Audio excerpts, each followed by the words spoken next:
Welcome back to Engelbrook Independent News. I'm your host, Ryan. Tonight is going to be another international rundown, so we'll be looking at some stories from around the world. I just want to say before we get into this that you people are so lucky that I love you. This is take two tonight, and I don't normally do that, so you're welcome. Well, let's get into it. The first thing that we have to talk about is the Middle East. And, look, guess, yeah, it's kind of a war crime slash tragedy. I mean, I don't know which one is more apt, but essentially what happened was aid workers in Gaza um, that were obviously Palestinian were killed by the IDF or the Israeli Defense Forces.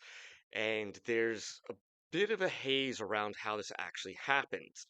Um, One of the things that they noted in the investigation were professional failures, which is not a good sign for any military to ever admit.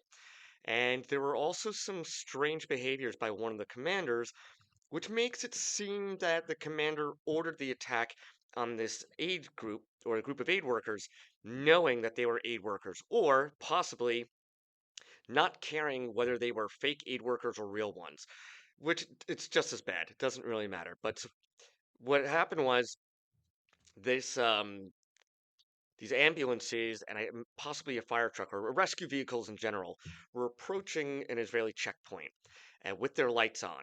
And instead of the appropriate actions, they were fired upon and they all died.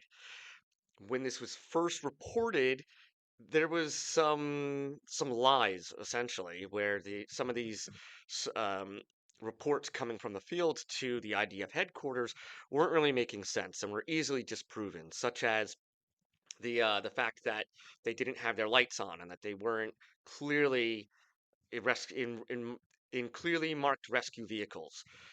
There's video evidence to show the contrary. So that right there is a problem. They've also since said, or the IDF has also since said, that there's going to be punishments for what happened. So that also tells you that it seems that whoever was the commander in the field did this deliberately.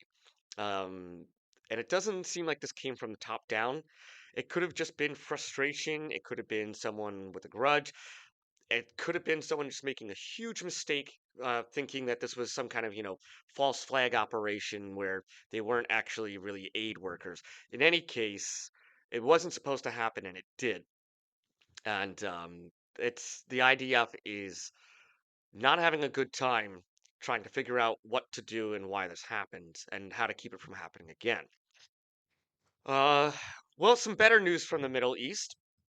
The Iranians have decided to get into peace talks, particularly about nuclear technologies or weapons, I should say, with the United States directly.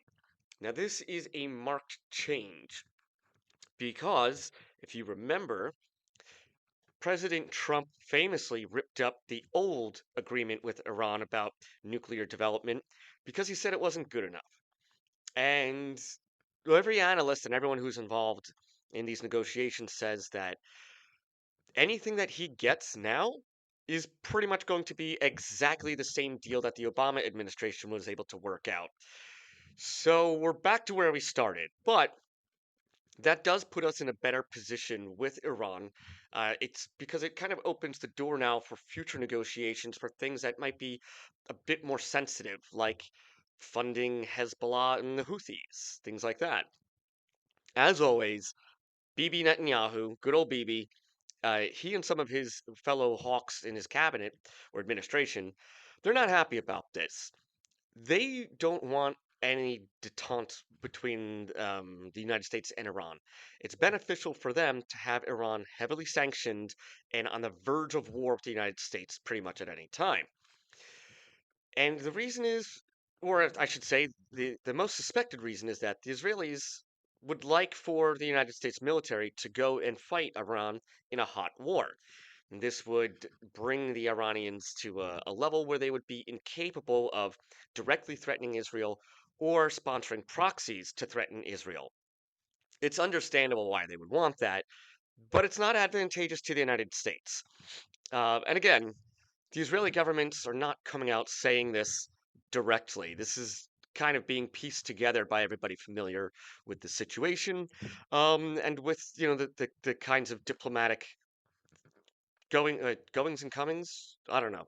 Uh, dip, the general diplomacy with Middle Eastern countries. But I think this is probably going to be best for all. I think that the last time we had this deal, the Iranians seem to actually wanting to be participating in it and holding on to it. There have been some indication that they have decided not to pursue nuclear weapons anymore. I don't know if that's true, but that's some of the reports that we're hearing from that region. And the other interesting thing about this was that the Ayatollah did not want to do this, but members of his government took him aside and said, "Hey, look, we are not popular here right now. We cannot risk getting into a war. If we get into a war with Israel or the United States, one, we're likely to lose that war, and two, there's likely going to be a rebellion in this country and a whole new revolution that we don't get to be a part of." So the Ayatollah weighed his options and decided that he likes being the Ayatollah, and if that means he's got to send some people to talk to Donald Trump about something that they already had a few years ago anyway, so be it. So that's where we are with that, or at least that's the information that's coming out. Um, Speaking of crazy dictators, Vladimir Putin is in the news again. Well, it's not just him, it's him and Zelensky and Trump, as of course it is. What's happened is that the Trump administration doesn't really want to pursue negotiations to end the war in Ukraine anymore, for the very simple reason that Putin doesn't want to. And they're sick of trying to negotiate with the guy who doesn't actually want to end the war in any meaningful way. Essentially, I mentioned this before. If Putin cannot win militarily, then he wants the United States to come in and declare him the winner, and then force Ukraine to give up incredible concessions that no normal country would give up. And why does Putin want this? Because he doesn't care. I think it's pretty obvious that he's not interested in a peaceful settlement. He wants to feel confident that whatever he feels he needs, he can take, whether that's by trade, by purchasing, or by military arms. It's not. I mean, that's pretty much classic Putin. This is how he operates.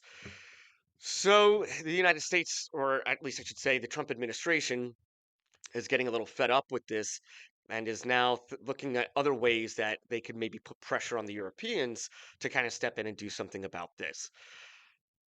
So while I'm not thrilled with Trump's negotiation up to now, I mean, obviously, because it's failed, it is good to at least see that he's not just going to simply give in to Putin, or at least there's no indication that he's going to do that. Uh, he famously changes his mind rapidly. So this could all be different in a week. Who knows?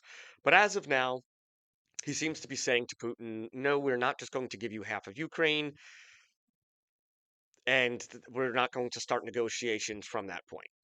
So at least that's happening. But while we're still standing firm on that, there's still Ukrainians and Russians dying, civilians on both sides, and of course all the soldiers.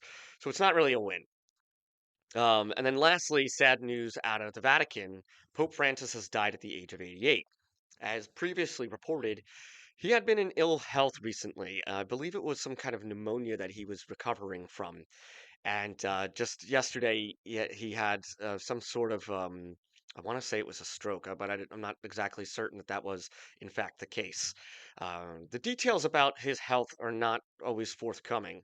So, in any case, uh, he passed away, and now the College of Cardinals is going to have to elect a new pope in the next few days or a month or so. Uh, we'll get back to you on that. We'll follow up with that because that's actually going to be kind of interesting and a nice little diversion from what we're used to. Because the big question are Will the new pope be more conservative or just as liberal as Pope Francis? And will the new pope have a focus on outreach, like particularly towards helping the poor, like Francis did?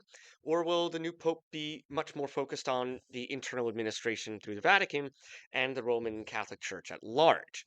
Um, that might not sound that interesting, but it kind of is. Once you start seeing the roster of these different people and the the picks, or I should say, the most likely candidates for the next pope come from all over the world. So we have possible candidates from Asia, South America, Africa, Europe.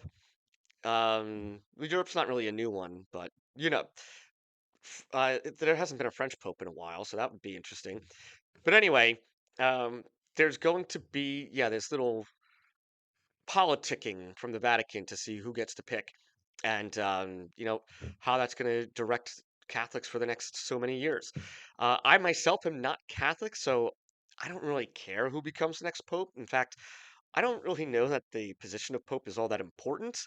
But it's just gonna say it. I'd rather care more about who becomes pope than what Donald Trump is saying about Pete Hegseth. That's the truth. So it'll be a fun little distraction for all of us. We'll come up with a nice little name for it, and it's something better than Pope Watch. In any case, that's all I have for you tonight. As always, thanks for stopping by. Don't forget to subscribe.